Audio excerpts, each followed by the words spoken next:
Dillinger sensed that something was wrong. His hand flew to the gun hidden in his pocket. He was going to fight it out with the law. But a federal agent beat him to the draw and sent a bullet crashing through his skull to emerge beneath the right eye. In spite of the fatal shot, the Hoosier hoodlum ran into the alley, but fell with 2 more bullets searing into his body. I went to the county morgue and questioned the government agents who told me that they had shot John Dillinger as he drew a gun in front of the theater. I then searched the body and found from my search that it was John Dillinger, as there was a picture of Evelyn Freschetti, his sweetheart, in the watch. Also, the picture that Corner Walsh had furnished us was absolutely a duplicate of the deceased John Dillinger. But was it really John Dillinger? Dillinger had several scars.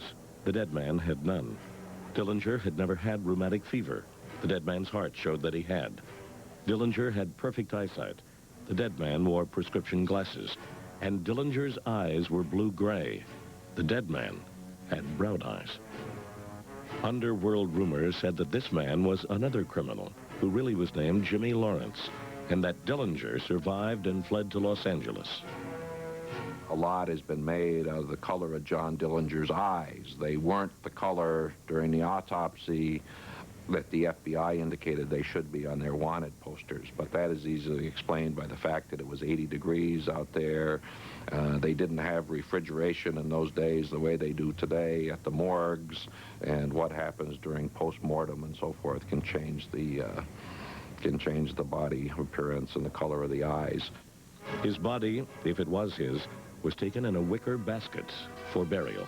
A crowd of 5,000 mourners attended the funeral. It's alleged that John Dillinger was buried under a layer of concrete to prevent grave robbers from taking the body. The stone by his grave today is said to be the 4th of its kind. The first 3 were all chipped away for souvenirs. John Dillinger was the last of the great hero outlaws. Ironically, his most enduring legacy is probably today's FBI. At the time of their hunt for Dillinger, agents for the Young Bureau had only been allowed to carry weapons for a few months. Called upon to eliminate Dillinger and his gangster colleagues, the FBI emerged as an effective and respected law enforcement agency. Today, the Bureau is confident that they got the right man outside the Biograph Theater.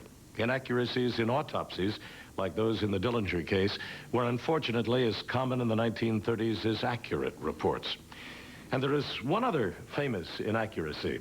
The notorious Lady in Red actually wore orange.